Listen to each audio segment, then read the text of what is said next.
Hi, ಜೈ ಶ್ರೀರಾಮ್. ನನ್ನ ಹೆಸರು ಹರ್ಷ. So ಇವತ್ತಿನ ನನ್ನ ಎರಡನೇ ವಿಡಿಯೋದಲ್ಲಿ ಪ್ರಯಾಗ್ರಾಜಿಗೆ ಹೋಗಿ ಬರೋದು ಹೇಗೆ ಅನ್ನೋದ್ರ ಬಗ್ಗೆ ಎಲ್ಲರಿಗೂ ಒಂದು ಸ್ವಲ್ಪ ಪ್ರಶ್ನೆ ಅಥವಾ ಎಷ್ಟು ಚಾರ್ಜ್ ಆಗುತ್ತೆ ಅನ್ನೋದ್ರ ಬಗ್ಗೆ ಎಲ್ಲ ಇತ್ತು. ಸೊ ಇದರಲ್ಲಿ ನಾನು ಒಂದು 2-3 ಥರದ್ದು, ಎರಡು ಪ್ರಯಾಗ್ರಾಜಿಗೆ ಅಷ್ಟೇ ಹೋಗಿ ಬರೋದು ಹೇಗೆ, ಯಾಕಂದರೆ 26 ಇನ್ನೊಂದು ಜಾಸ್ತಿ ಅಂದರೆ ಇನ್ನೊಂದು ವಾರ 10 ದಿನ ಉಳಿದಿದೆ. ಪ್ರಯಾಗ್ರಾಜಿಗೆ ಹೋಗಿ ಬರೋದು ಹೇಗೆ, ಕಡಿಮೆ ರೇಟಲ್ಲಿ ಹೇಗೆ, ಒಂದು ಸ್ವಲ್ಪ ಪ್ರೀಮಿಯಮ್ ಆಗಿ ಹೋಗಿ ಬರೋದು ಹೇಗೆ, ಹಾಗೂ ಪ್ರಯಾಗ್ರಾಜ್, ವಾರಣಾಸಿ ಮತ್ತು ಪ್ರಯಾಗ್ರಾಜ್, ಕಾಶಿ ಹಾಗೂ ಅಯೋಧ್ಯೆಗೆ ಹೋಗಿ ಬರೋದು ಹೇಗೆ, ಇದ್ರ ಬಗ್ಗೆ ಒಂದು ಬ್ರೀಫಾಗಿ ನಾನು ಒಂದು ಸಣ್ಣ ವಿಡಿಯೋ ಮಾಡ್ತಾಯಿದ್ದೇನೆ. ಸೊ ಫಸ್ಟ್ ಅಂದರೆ ಕರ್ನಾಟಕದಿಂದ ಎಲ್ಲ ಕಡೆಗೂ ಪ್ರಯಾಗ್ರಾಜಿಗೆ ವಿಶೇಷ ಟ್ರೈನ್ಗಳನ್ನು ಬಿಟ್ಟಿದ್ದಾರೆ. ಸೊ ಈ ವಿಶೇಷ ಟ್ರೈನ್ದಲ್ಲಿ ಜನರಲ್ಲು, ಸ್ಲೀಪರು ಎಲ್ಲ ಕೋಚ್ಗಳಿದೆ. ಸೊ ನೀವು ಸ್ಲೀಪರ್ ಕೋಚ್ ಅಂತ ಹೋದರೆ ನಿಮಗೆ ಮಿನಿಮಮ್ ಒಂದು 4000 ರುಪೀಸ್ ಬೇಕಾಗುತ್ತೆ. ಸೊ ಈ 4000 ಹೇಗಂದರೆ, ಕರ್ನಾಟಕದಿಂದ ಪ್ರಯಾಗ್ರಾಜಲ್ಲಿ ಪ್ರಯಾಗ್ರಾಜ್ ಚೌಕಿ ಅಂತ ಒಂದು ಸ್ಟೇಷನ್ ಇದೆ. ಆ ಚೌಕಿ ಸ್ಟೇಷನ್ ತನಕ ಟ್ರೈನ್ ಹೋಗುತ್ತೆ. ಸೊ ಚೌಕಿ ಸ್ಟೇಷನ್ದಿಂದ ನಿಮಗೆ ಒಂದು 2 ವೀಲರ್ ಸಿಗುತ್ತೆ. ಅದು ಡಬಲ್ ರೈಡಿಂಗ್ ಮಾಡ್ಕೊಂಡು ಅವ್ರು ಹೋಗ್ತಾರೆ, ಅಂದರೆ ಟೋಟಲ್ ಟ್ರಿಬಲ್ ರೈಡಿಂಗು, 2 ಜನ ಪ್ಯಾಸೆಂಜರ್ ಹಾಕ್ಕೊಂಡು.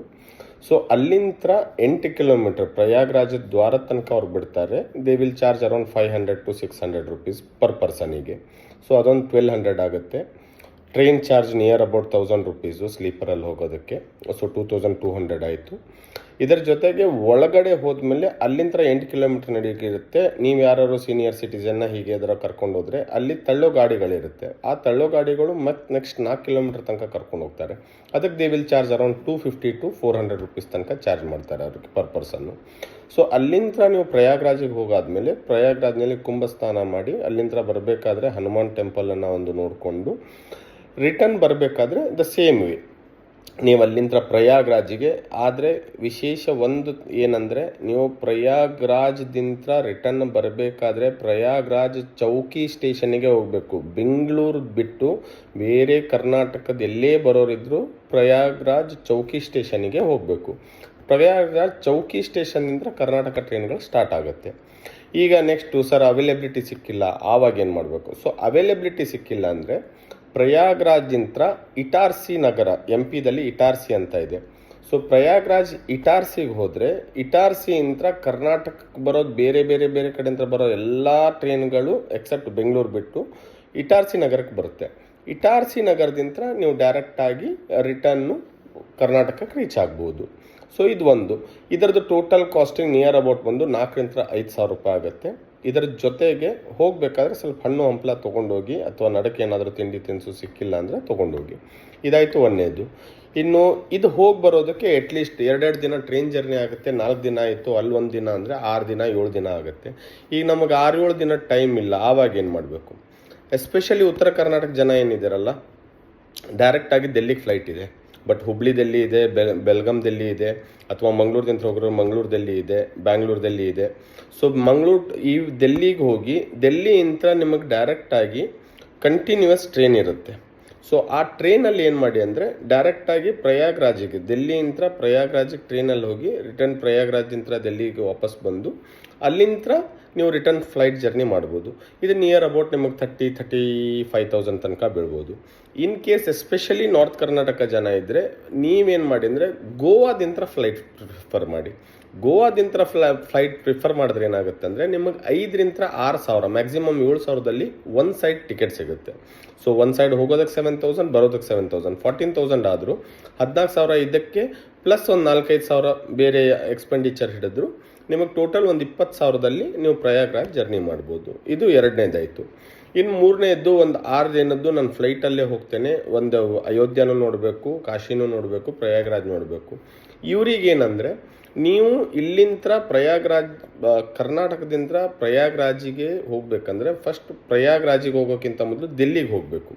ಇಲ್ಲಿಂದ ಡೆಲ್ಲಿಗೆ ಹೋದರೆ ಪ್ರತಿದಿನ ಬೆಳಿಗ್ಗೆ ಆನಂದ್ ವಿಹಾರ್ ಸ್ಟೇಷನ್ ಅಂತ ಇದೆ. ಇದಕ್ಕೂ ನೀವೇನು ಟ್ಯಾಕ್ಸಿ ಮಾಡ್ಕೊಂಡು ಹೋಗ್ಬೇಕಂತ ಇಲ್ಲ.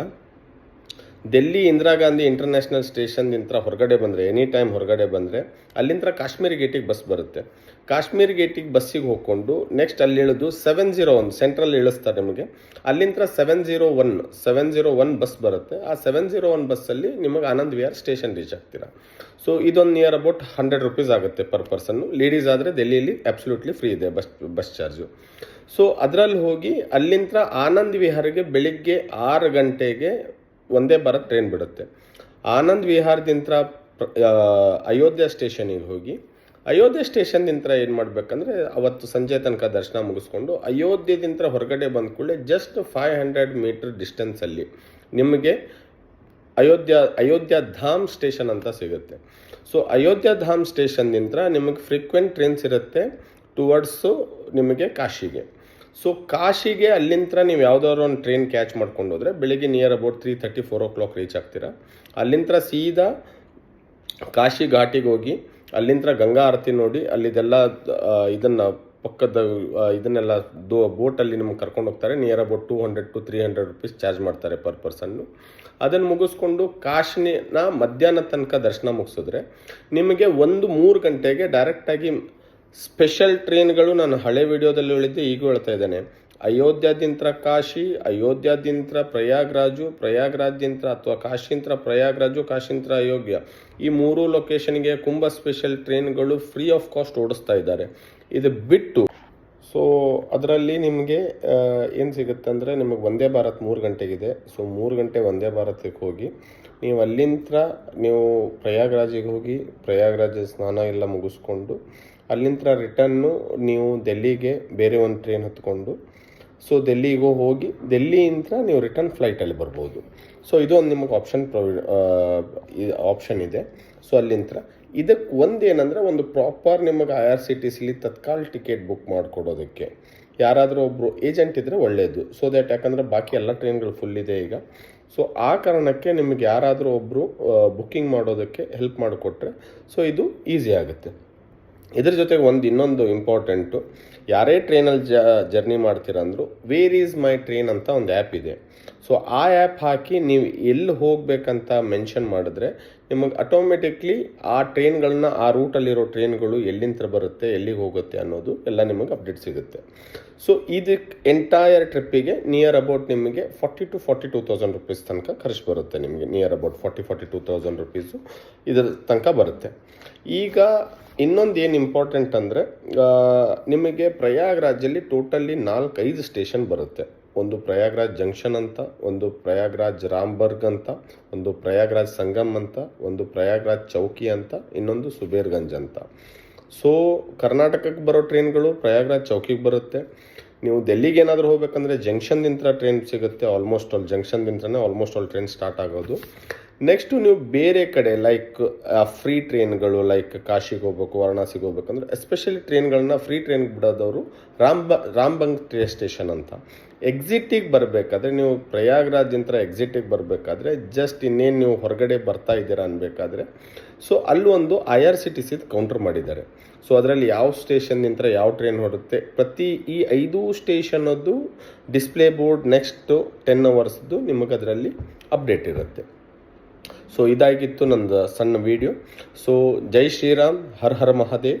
ಇದನ್ನು ಆದಷ್ಟು ಶೇರ್ ಮಾಡಿ, ಲೈಕ್ ಮಾಡಿ, ಜೈ ಶ್ರೀರಾಮ್ ಅಥವಾ ಹರ್ ಹರ್ ಮಹಾದೇವ್ ಅಂತ ಒಂದು ಕಮೆಂಟ್ ಮಾಡಿ. Thank you.